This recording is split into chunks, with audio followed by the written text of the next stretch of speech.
प्रश्नावली 1.1 का question number 5 कराते हैं। इससे पहले क्वेश्चन आपका 4 कराया जा चुका है और ये क्वेश्चन मुख्य है आपके।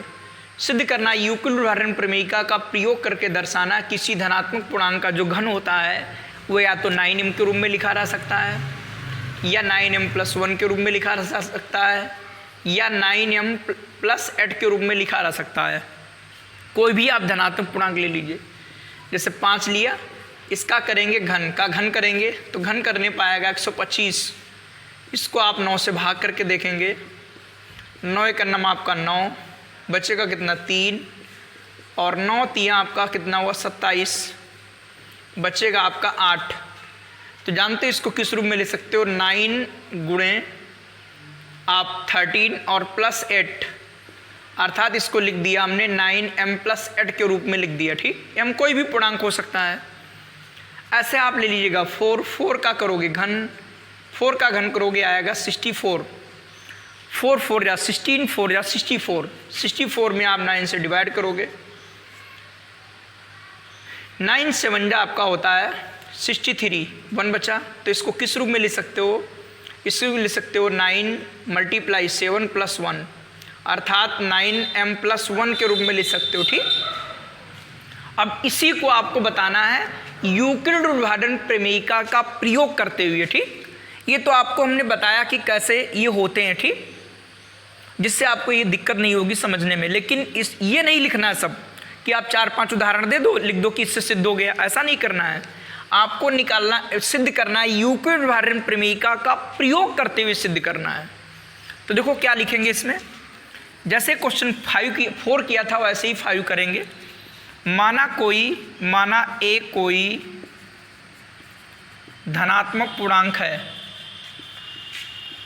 ए कोई धनात्मक पूर्णांक है जिसमें आपको लिखना है 9m। अगर इसमें हम 9 से भाग करेंगे तो आपका रिमाइंडर 9 से कम आएगा 8, उसमें वैल्यू थोड़ी ज़्यादा हो जाएंगी। इसीलिए 9 का कोई सरल मल्टीपल ले लीजिए। ठीक, तो 9 का सरल मल्टीपल क्या होगा 3।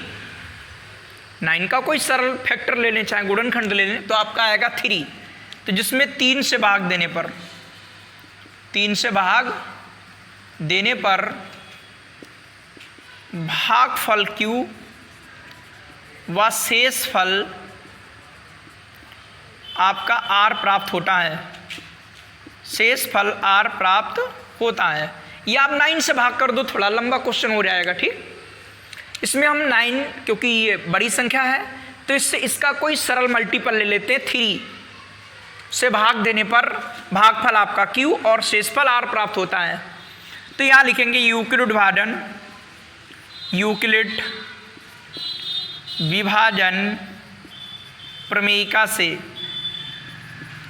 जानते हो आपका A बराबर क्या आएगा भाई, देखो ये A है, इसमें 3 से भाग किया, भागफल Q, शेषफल R प्राप्त हुआ। तो भाज्य बराबर क्या होगा, भाजक गुणे भागफल प्लस शेषफल। तो भाज्य बराबर आएगा भाजक गुणे भागफल प्लस आपका शेषफल, अर्थात आपका A बराबर क्या आया 3Q + R। यहाँ पर R की वैल्यू क्या आएगी, R का मान जानते हो 0 के बराबर हो सकता है, 0 से बड़ा हो सकता है, लेकिन 3 से छोटा होगा। इसलिए यहाँ पर R की वैल्यू क्या क्या आएगी, 0 हो सकती है, 1 हो सकती है, 2 हो सकती है। ठीक है, तो आपको ये वैल्यू रखकर चेक करना है। देखिए कैसे करते हैं इस क्वेश्चन को।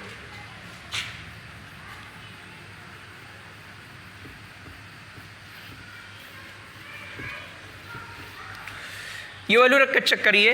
यहाँ पर लिखेंगे यदि R बराबर 0 हो तो बताइए क्या होगा। R बराबर अगर 0 होगा तो बताओ A बराबर क्या बचेगा 3Q, A बराबर 3Q। अब करेंगे क्या घन, पूछ रहा है क्या घन करिए। आप इसका जब करोगे घन तो क्या आएगा 3Q का होल क्यूब। अब इसकी क्या करेंगे, 3 3 या 9, 9 3 या 27, 27 क्यूब, Q की पावर क्यूब अर्थात 3। तो इसको 9m के रूप में लिख सकते हो आसानी से, क्योंकि 9 आपका अलग हो जाएगा और 9 3 या 27 ये अलग हो जाएगा। तो किस रूप में आ गया, 9m के रूप में आ गया। ठीक, किस रूप में, 9m के रूप में, जहां आपका m बराबर क्या है, 3 क्यूब क्यूब, कोई भी पूर्णांक हो सकता है। तो देखिए 9m के रूप में लिखा गया। ठीक, अब क्या करेंगे, इसी के आगे आप अगला स्टेप करेंगे कि यदि r बराबर रखेंगे 1, तो यहां पर लिखेंगे यदि r बराबर आपका 1 हो तो a बराबर क्या आएगा आपका, 3 क्यूब प्लस 1, r के स्थान पर रख दिया। अब लिखेंगे का घन, इसका करेंगे घन, तो घन करोगे क्या आएगा, 3 क्यूब प्लस 1 का होल क्यूब। अब भाई होल क्यूब का फार्मूला लगाएंगे, a प्लस बी का होल क्यूब फार्मूला पड़ा होगा, a cube plus b cube plus 3ab और ब्रैकेट में आपका a प्लस बी, ऐसा आपने अलजेब्रा अर्थात बीजगणित में फार्मूला पढ़ा होगा।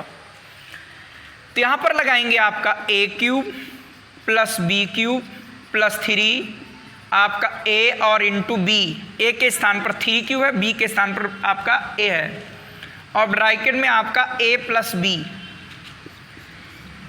इसका क्यूब करेंगे आएगा 27 क्यूब क्यूब, 1 का क्यूब आपका 1, 3 3 जा आपका 9 और 9 3 जा आपका आएगा 27, और क्यूब क्यूब की गुणा करेंगे क्यूब स्क्वायर आएगा, और यह आएगा 9 क्यूब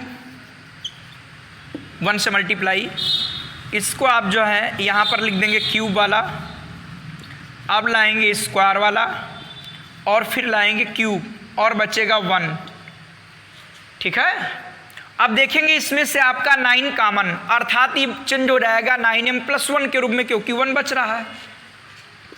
तो इसमें ले लेंगे 9 और क्या कॉमन लें, सिर्फ 9, क्यों, क्योंकि 9m के रूप में लिखना है, क्यूब भी आ रहा लेकिन नहीं लेंगे, तो 9 कॉमन लेंगे, 9 3 जा 27, 9 3 जा 27, 9 1 जा आपका 9, सिर्फ बचेगा क्यू और लिख दिया प्लस 1। इसमें सिर्फ हमने क्या कॉमन लिया, हमने 9 कॉमन लिया, तो 9 3 जा आपका 27, क्यूब क्यूब रहेगा, 9 3 जा आपका 27 क्यूब स्क्वायर और ये क्यूब, तो किस रूप में लिखा गया, ये 9m प्लस 1 के रूप में, जहां आपका m बराबर मालूम है कि जहां m बराबर आपका 3 cube cube plus 3 Q square और प्लस क्यू, ऐसा है। ठीक, यदि r बराबर आपका 1 था तो देखो इस रूप में लिखा गया। अब क्या होगा, यदि r बराबर आपका 2 हो तो यहां पर लिखेंगे यदि r बराबर 2 हो तो बता बेटा क्या आएगा, a बराबर क्या आएगा, 3 क्यूब प्लस 2। भाई यहां पर 0 था पहले, फिर 1 लिखा, अब 2 लिखा, इसीलिए हमने सरल मल्टीपल ले लिया था। अगर आप 9 से डिवाइड करते तो 9 मान रखने पड़ते और न्यूमेरिकल बहुत ही बड़ा हो जाता है, इसलिए ऐसे क्वेश्चन में क्या करते हैं, उसी का कोई सरल मल्टीपल ले लेते हैं। ठीक, जैसे 3 ले लिया था। अब करेंगे का घन, इसका कर दीजिए घन, तो क्या आएगा, 3 क्यूब प्लस 2 का होल क्यूब का फार्मूला भी ऊपर लिखा हुआ है, a क्यूब, a के स्थान पर ये है, b cube plus 3 a into b और ब्रैकेट में a प्लस बी, इसकी क्यूब कर लीजिए, इसका 27 क्यूब यह आएगा 8 प्लस 3 3 जा 9 और 9 2 जा आपका 18 और 18 3 जा आपका 54 और क्यू स्क्वायर आपका 3 3 जा 9, 9 2 जा 18 और 18 3 जा आपका 54 और क्यू स्क्वायर प्लस आपका 3 3 जा 9, 9 2 जा आपका 18 और 18 2 जा आपका 36 क्यूब। ध्यान रखिएगा, जिनको इंग्लिश में नहीं समझ में आता हिंदी में, 3 का क्यूब करेंगे आपका क्या आएगा 27, 2 का घन करेंगे क्या आएगा 8 और 3 3 9 दूनी 18, 18 3 54 और आपका क्यू स्क्वायर 3 3 9 9 दूनी 18, 18 दूनी कितना होता है 36 और क्या क्यूब, चूंकि क्यू लगा है। अब क्या करेंगे, इसको देखिए घटते क्रम में लिख देते हैं, क्यू की पावर, ये क्यूब वाला है, ये आपका स्क्वायर वाला है और ये सिर्फ क्यूब वाला और ये आपका 8 अलग हो गया। ठीक, इसमें देखोगे बेटा क्या कॉमन आ रहा है, इसमें कॉमन आपका 9 लेंगे, क्यूब नहीं लेंगे, ठीक। तो 9 3 जा आपका बनेगा 27 और 9 6 जा आपका बनेगा 54 और 9 4 जा आपका बचेगा 36। 9 से इसमें डिवाइड कर दी, 9 3 जा, 9 6 जा, 9 4 जा और प्लस आपका 8। तो ये किस रूप का हो गया, ये हो गया 9m प्लस 8 के रूप का, क्योंकि इससे 8 से कॉमन नहीं आ रहा था, ठीक। 9m प्लस 8 हो गया। यहां लिखेंगे जहां आपका x इक्वल टू है 3q स्क्वायर, सॉरी क्यूब है, और आपका 6q स्क्वायर और प्लस 4 क्यूब, जहां m बराबर आपका ये लिख देंगे, ठीक। बात आपको सभी को कंफर्म हो गई हो कि ऐसे क्वेश्चन किस तरीके से करना है। अब इसके नीचे लिखेंगे अतः किसी धनात्मक पूर्णांक का घन, अतः किसी धनात्मक पूर्णांक का घन 9m, 9m प्लस 1 या 9m प्लस 8 के रूप का होता है, ठीक। अब आपको अगले वीडियो में अगली प्रश्नावली 1.2 मिलेगी, ठीक। इधर वाला भाग आपको दिखाई नहीं पड़ा होगा, ठीक। तो ये ध्यान रखना, m बराबर आपका लिखा रहेगा।